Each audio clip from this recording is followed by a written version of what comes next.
ఈ ఫ్యాక్టరీ చాలా రోజులుగా మూతపడి ఉంది.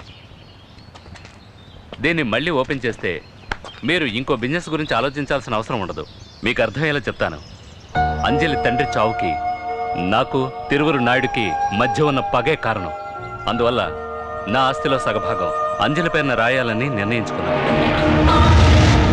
అంజలి మీరు పెళ్లి చేసుకుంటే ఆస్తి మొత్తం మీదే. అది మాత్రమే కాదు, నా ఫ్యాక్టరీ నిర్వహణ బాధ్యతలని మీరే చూసుకోవాలని నేను కోరుకుంటున్నాను. అందులో మీకే అభ్యంతరం లేదుగా? అలా అంటారేంటండి? మీరు చెప్తే ఏ పనైనా చేస్తాను.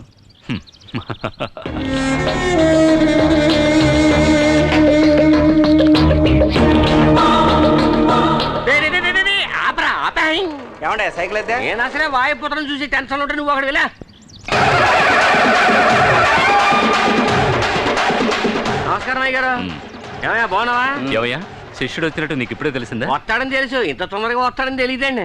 ఏరా అబ్బాయి పెళ్ళి అనగానే వచ్చేసావా? ఏరా అబ్బాయా, ఎవరయ్యా నువ్వు? శబాష్ నా రాజా, ఎంత మాట అనేసావురా. గురు కెమికల్ చేస్తాడు. గురు గురు గురు తమలాటోల ముందు గురు శిష్య బంధం చూపించకూడదు అనుకుంటున్నాడు. గురు గురు గురు గురు గురు అయ్యారా, గురు శిష్యుల మధ్య ఓ చిన్న డీలింగ్ ఉంది. ఇప్పుడే పంపించేస్తాను. పరబాయ్ ఏంటా ఇది? సరే పరవయ్యా చెప్తాను. పెద్దోళ్ళు పిలిచినప్పుడు సేదరించుకోకూడదు. బాబు నేనే అవసరాదిని, కావాలంటే మీ కాళ్ళు తీసుకుంటాను. నన్ను పట్టించేయకండి. ఆయాల ఫోన్లో మీరు బండబూతులు తిట్టారు. నేను ఒక్క మాట ఎదిరించి మాట్లాడానా? ఆ రోజు నేను చేసిన కనకార్యం వల్లే ఇవాళ అంజలికి మీకు పెళ్ళి అవుతోంది. బ్రోకర్వా? బ్రోకరో లోపరో ఎలా కావాలంటే అలా పిలవండి. అందరి దగ్గర నేనే మీ గురువునని చెప్పుకుంటున్నాను. అది అలాగే మెయింటైన్ చేయండి బాబా. ఏంటండి ఏదో రహస్యం మాట్లాడుకుంటున్నట్టున్నారు? ఏం లేదు, ఇతను గురు నా పెళ్లి గురించే మాట్లాడుతున్నారు. ఇలా చూడండి, మీ పెళ్లి పెద్దవాళ్ళం మేం మాట్లాడి నిర్ణయించాలి. నేను కాదు, మీతో కలిస్తే అయిపోతారనుకున్నానండి. అర్థమైందండి. రండి, మిమ్మల్ని ఓ మాట అడగాలి. అడగండి. మీరు వాయుపుత్రగా చాలా అవతారాలు ఎత్తి అంజలి శీలాన్ని మాత్రమే కాదు నా ప్రాణాలు కూడా కాపాడారు. ఎలాగా? అది అది ఏమిటంటే, పోన్లేండి, మీకు చెప్పడం ఇష్టం లేకపోతే వదిలేయండి. బండ్లో కూర్చోండి, మాట్లాడుకుంటాం. గురు గురు గురు గురు గురు వీడికి ఏమైనా మెంటలెక్కిందా?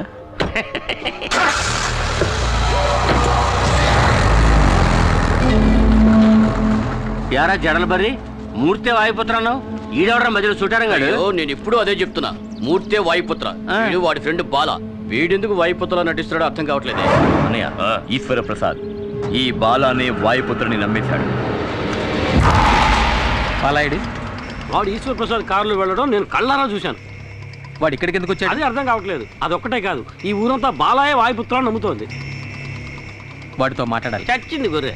నువ్వు పంచర్ చేసి ఆసుపత్రిలో పడుకోబెట్టావే, వాడొక పోలీస్ ఆఫీసర్. పోలీసు మఫ్తీలో నీకోసం ఊరంతా గాలిస్తున్నారు. అందువల్ల తొందరపడకు.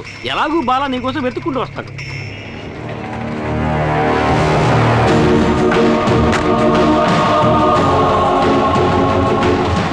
నువ్వు మూర్తినిగా వెతుకుతున్నావు. వాడు ఇప్పుడు అజ్ఞాతంలో ఉన్నాడు. వాడు బయటకు వచ్చాడంటే ఒకటి ఈశ్వర ప్రసాద్ లేదా నాయుడు, ఇద్దరూ కాకపోతే పోలీసులు. ఎవరో ఒకరి చేతుల్లో వాడు చావటం ఖాయం. వాడు ఎక్కడో అక్కడ దాక్కుని ఉన్నంత వరకే నీకు జాక్పాట్. నువ్వెందుకు వచ్చావు ఇక్కడికి? ఒకరిని లేపేయాలి. పార్టీ ఎవరో కాదు, నువ్వే. పార్టీ నువ్వని నాకు తెలియదు, నువ్వు నాకు తెలుసని నన్ను పంపించిన వాడికి తెలియదు. ఎవరు నేను పంపించింది? తిరువూరు నాయుడు అంటారు. వాళ్ళెందుకు నన్ను చంపాలి? వెదుర్లంక జమీందారులతో ఎవరు బంధుత్వం పెట్టుకున్నా వాళ్ళు అతనికి శత్రువులే. మాట్లాడకుండా నాయుడుతో చేతులు కలుపు. ఓడిపోయే వాళ్ళతో ఉండే కంటే గెలిచే వాళ్ళతో ఉండు. నువ్వు రాజాలా బతకడానికి నేను గ్యారెంటీ.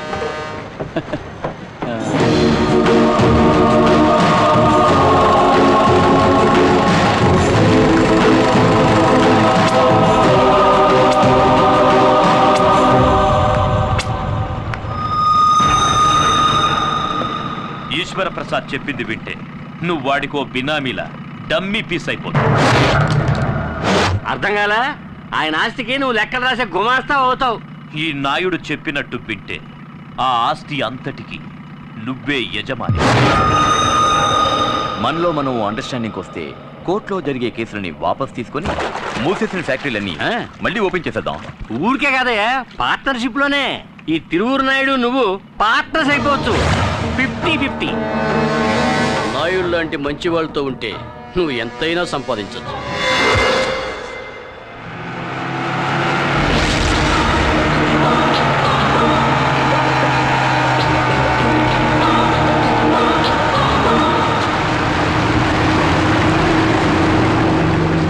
ఎలా ఉన్నావు? బాగున్నాను. నువ్వెలా ఉన్నావు? నువ్వు ఉండగా నాకేం దిగులు?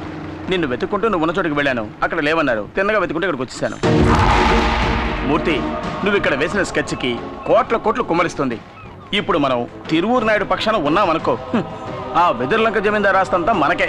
తర్వాత నీకు నాయుడుకు మధ్య ఉన్న సమస్య నేను తీర్చేస్తాను. ఒక మంచి మనిషిని హత్య చేసి అందువల్ల వచ్చే డబ్బు మనకొద్దురా. మనం ఎవరిని హత్య చేయడం లేదుగా. వాళ్ళ పాటలేవో వాళ్ళు పడతారు, మనం వాళ్ళని పట్టించుకోకుండా ఉంటే చాలు. ఆస్తిపాస్తులు ఇస్తా అన్నారుగా, అందుకే ఇలా మాట్లాడుతున్నాం. ఎదుటివాడి ఆస్తి కోసం ఆశపెట్టావు కాబట్టి జైలుకి వెళ్ళానని మర్చిపోకు. మళ్ళీ అదే తప్పు చేయకు. మూర్తి, నేను చెప్పేది ఇంకేం మాట్లాడకు. ముందు ఈ ఊరి నుంచి వెళ్ళిపో. ఇక్కడ ఉంటే నువ్వు బాగుపడవు. నన్ను ఇంకెక్కడికి వెళ్ళి బతకమంటావరా? నేను పక్కా క్రిమినల్ని. నాకెవడు పనిస్తాడు? కూలి పనులు చేసుకుంటూ ఆకలితో పస్తులు ఉండడం నా వల్ల కాదురా. నీ తమ్ముడి ఆపరేషన్కి జమీందారు తల్లి డబ్బులు ఇచ్చినప్పుడు ఈశ్వరప్రసాద్ ప్రాణాలకు ఎటువంటి ఆపద రానివని నేను మాటిచ్చాను. నేను నా మాట తప్పను. మాటిచ్చాట. నన్ను పంపేసి టోటల్గా నువ్వే కొట్టేది అనుకుంటున్నావా? నీకోసం హత్యానేరం మీదేసుకోవడానికి వచ్చాడు రా మూర్తి. ఏయ్, నువ్వేంటి వీడికి పక్క వాయిద్యమా? వీడు నాకు మంచి ఫ్రెండ్ అనే అనుకున్నాను, కానీ ఇప్పుడు అర్థమైంది వీడికి నా మీద నా తమ్ముడి మీద నిజమైన ప్రేమ లేదు. నా తమ్ముని యూజ్ చేసుకుని మొత్తం ఆస్తి కొట్టేయాలని చూస్తున్నాడు. బాలా, తప్పుగా మాట్లాడకు. మాట్లాడతాను రా. నాకు రాజయోగం వెతుక్కుంటూ వస్తుంది. నువ్వు నిజమైన స్నేహితుడు అయితే తోడుగా ఉండాలి, లేదా తప్పుకోవాలి. ఇలా అడ్డుపడేవాడు స్నేహితుడు కాడు, శత్రువు. లైఫ్లో ఎప్పుడో ఒక్కసారి ఇలాంటి ఛాన్స్ వస్తుంది. అది నాకు ఇప్పుడు వచ్చింది. నేను దీన్ని వదులుకోను. అలా వద్దురా. ఇది ఆట కాదు, జీవితం. నాకు జీవితం అంటేనే ఆటరా. ఎప్పుడైతే నువ్వు స్నేహం వద్దని వాడిని వదులుకుని వచ్చేసావో అప్పటి నుంచి ఆ మూర్తిగాడి వల్ల నీకు ఆపదే. వాడు దెబ్బతిన్న పులి నీ మీద పంజా విసరక మానరు. భయపడకు, వాడిని అణిచేయచ్చు. హత్యానేరం తన మీద వేసుకోవడానికి ఈ ఊరు వచ్చాడు. అందులో వాడిని ఇరికించడానికి ఇదిగో అమ్మా, 2 పెళ్లిళ్ళు ఒకే ముహూర్తంలో జరిగే విధంగా డేట్ ఫిక్స్ చేశాను. చాలా సంతోషం అండి. నా పెరులు పూర్తి కాబోతోంది. నేను బయట ఉండగానే ఈ 2 పెళ్లిళ్ళు జరిపించాలని అనుకుంటున్నాను. అన్ని ఆపదల నుంచి మనల్ని కాపాడడానికి ఒక వాయుపుత్ర వస్తాడని చెప్పేవే, అది ఎవరో కాదు, ఇతనే ఆ వాయుపుత్ర.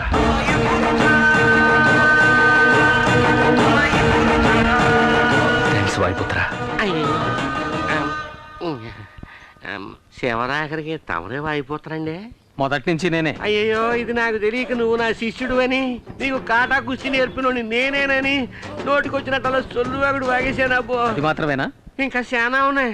అంజలమ్మ భరతనాట్యం ఆడేటప్పుడు మొదటి సూపులో నువ్వు లవ్ ఆడేసినావని అందరికీ అబద్ధం చెప్పానబ్బు. నన్ను క్షమించబ్బు.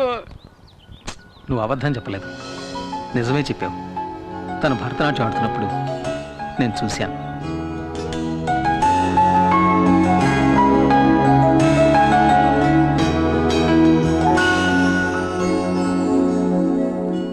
ఆమనికే ఆమనిరి